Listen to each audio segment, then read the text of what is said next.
Assalamualaikum warahmatullahi wabarakatuh. Perkenalkan, nama saya Adinda Nopriana Putri dengan NIM 21020095 akan menyampaikan materi tentang perkembangan seni rupa era Persagi dengan mata kuliah Sejarah Seni Rupa Nusantara dengan dosen pengampu Ibu Yovita Sandra, SPD, MPD, dan Ibu Siti Aisyah, SPD, MPD. Langsung saja saya akan menyampaikan materi tentang perkembangan seni rupa era Persagi. Sejarah dibangunnya Persagi 1937 sampai 1942. Persatuan Ahli Gambar Indonesia atau Persatuan Ahli-Ahli Gambar Indonesia, disingkat Persagi, adalah organisasi para ahli gambar di Indonesia yang didirikan pada tahun 1937 atau dalam sumber lain bulan Oktober 1938. Persagi didirikan oleh Agus Jaya yang berlaku sebagai ketua, S. Sujojono sebagai sekretaris. Anggota Persagi antara lain Ramli, Abdul Salam, Otto Jaya, S. Tutur, Emiria Sonasa, L. Sotijoso, S. Sodiarjo, Saptarita Latif, Herbert Hutagalung, Sindu Sisworo, TB Ateng Rusyan, Suaib Sastra Diwilja, Sukirno, dan Suromo. Persagi didirikan untuk membatasi hegemoni para peseni Belanda dan Eropa yang tinggal di Indonesia.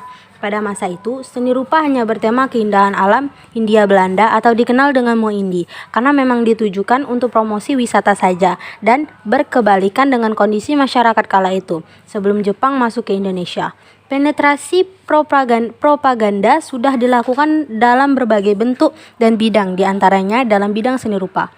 Kebijakan propaganda Jepang ini dirancang sedemikian rupa agar para seniman seni rupa juga turut mempropagandakan generasi nasionalis dan memasukkan tema Indonesia di dalamnya. Persekutuan politik ini juga didasarkan atas visi nasionalis bangsa yang otonom dan bebas, serta bertujuan untuk mengembangkan seni rupa di kalangan masyarakat Indonesia dengan gaya Indonesia baru.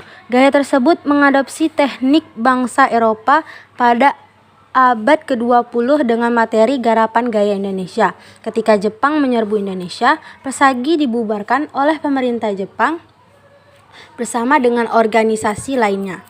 Selanjutnya, sejarah organisasi Persagi lainnya. Wadah organisasi kecil ini mengajarkan teknik-teknik melukis yang apik. Selain itu juga mencoba untuk melukis secara jujur keadaan yang terjadi di Indonesia saat itu.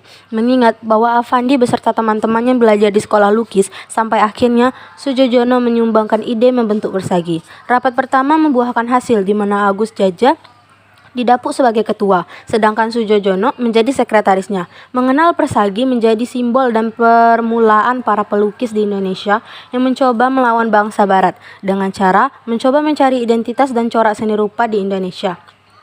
Namun perjuangan Persagi tidak bisa bertahan lama. Perlawanan terhadap Mo-Indi ini terus meredup pada tahun 1942.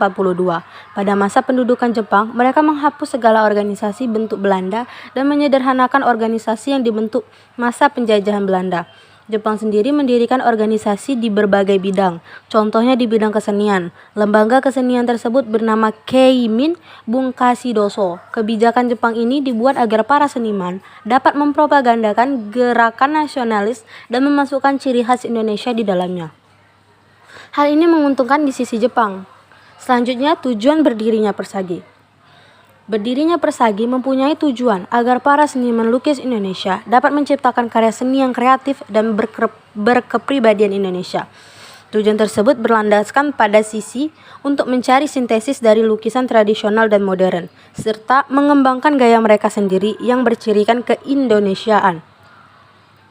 Persagi merupakan lembaga seniman modern pertama kali dan paling sering dianggap telah menghadirkan medan gagasan artistik, praktik, dan rantai ekonomi seni rupa dalam konteks kerja bersama di awal nasionalisme keindonesiaan. Konteks zaman kehadiran Persagi saat itu sangat dipengaruhi tumbuhnya perkumpulan dan organisasi sebagai wadah keinginan bersatu dan berkumpul dengan semakin menguatnya nasionalisme. Konsep dalam tubuh organisasi Persagi. Organisasi ini memiliki konsep semangat dan keberanian. Tak hanya sekedar melukis, tetapi disertai dengan perasaan dan tumpahan jiwa. Tidak hanya sekedar meniru bangsa Barat, tetapi menciptakan gaya khas Indonesia. Organisasi ini juga sebagai ajang saling berdiskusi, ceramah, dan memperbincangkan seputar seni rupa baik yang di Indonesia maupun di dunia. Persagi menyelenggarakan pamerannya untuk pertama kali pada tahun 1938 di sebuah toko Bukhof, Jakarta. Sempat mengalami penolakan di tempat lain dan mendapat remehan. Mereka menganggap bahwa pribumi hanya cocok menjadi petani. Namun, pameran ini membuka mata semua kritikus seni, terutama kritikus Belanda. Akhirnya, pembuktian ini membuahkan hasil. Pada pameran selanjutnya, Persagi membolehkan membuka pameran di Kunstkring akhir tahun 1938. Pengurus yayasan sempat menolak pameran dari Persagi sebelumnya. Persagi menyelenggarakan pameran lukisan pertama kali tahun 1939 di toko Bukhof, Jakarta. Sebelumnya, pameran Persagi ditolak saat ditujukan ke Bataviace Kunstkring. Penolakan tersebut didasarkan pada prasangka ketidaklayakannya bagi karya-karya lukisan orang-orang setempat. Dengan demikian, pameran di toko Bukhof menjadi momen yang penting bagi Persagi untuk unjuk diri dan memperoleh pengakuan terhadap kualitas karya mereka. Berikut beberapa lukisan pada masa Persagi. Seperti pada gambar di layar, lukisan yang berjudul "Lukisan di depan kelambu terbuka" S. Sujojono. Di depan kelambu terbuka, menyiratkan ekspresi dingin dan mencengkram.